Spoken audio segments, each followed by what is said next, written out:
Il a fallu un peu plus de 24 heures à Pékin pour élaborer sa riposte cinglante. À partir du 10 avril prochain, tous les produits américains qui rentreront en Chine se verront imposer une nouvelle taxe de 34%. Un chiffre strictement équivalent aux droits de douane annoncés la veille par Donald Trump à l'égard de la Chine, une annonce commentée par la télévision chinoise. Cette décision américaine va à l'encontre des règles du commerce international et nuit sérieusement aux droits légitimes et aux intérêts de la Chine. Conséquence de cette riposte, les bourses du monde entier plongent dans le rouge pour la deuxième journée consécutive, comme un vent de panique.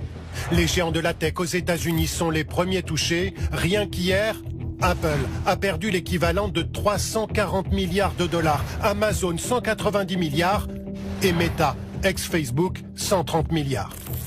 À Paris, la bourse a connu sa pire journée depuis mars 2022.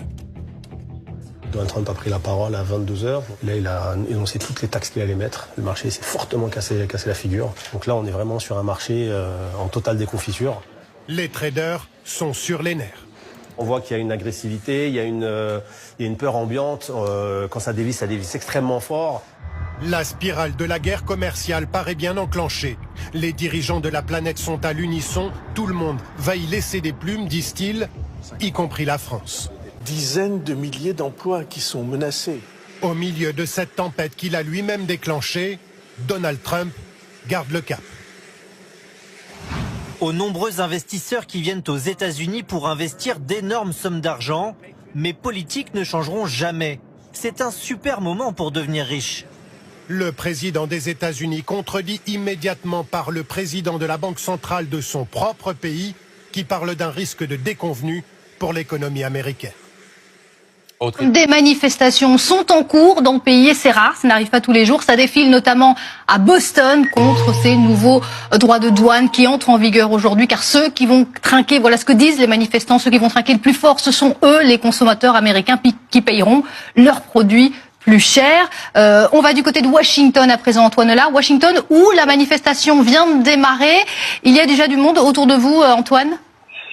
Oui, il y a du monde. Les organisateurs annoncent 20 000 personnes. Alors, on est loin des grandes manifestations qui avaient marqué le premier mandat de Donald Trump et qui avaient secoué la capitale américaine. Mais tout de même, 20 000 personnes, c'est pas mal.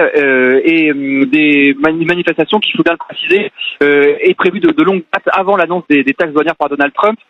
Ici, les manifestants se mobilisent avant tout contre ce qu'ils appellent la dérive autoritaire de Donald Trump et cette façon de gouverner extrêmement brutale. Il y a, au-delà de Donald Trump, une autre personne qui cristallise la colère ici, c'est Elon Musk. Beaucoup de pancartes contre Elon Musk ici parmi les manifestants. Musk, qui, vous le savez, taille à la hache dans les dépenses du gouvernement, dans l'administration. Il y a beaucoup de fonctionnaires à Washington, donc les gens sont vraiment touchés directement par ce qui se passe. Crainte aussi pour la démocratie, beaucoup de panneaux qui disent pour défendre la démocratie, stop au fascisme, nous ne voulons pas de roi, Donald Trump comparé à un monarque qui gouverne de façon extrêmement autoritaire. Mais la question des taxes douanières évidemment est également dans tous les esprits. Quelqu'un me disait tout à l'heure que il était embarrassé, honteux d'être américain, que ces taxes douanières ne sont pas un signe de force mais plutôt un signe de faiblesse. On ne se comporte pas comme ça avec ses partenaires, avec ses alliés. Voilà ce que me disait cette personne tout à l'heure. Merci beaucoup à vous, Antoine Eulard, en direct donc de Washington, alors qu'on voit des images d'une autre manifestation en ce moment même du côté de Boston, toujours dans le nord-est des États-Unis.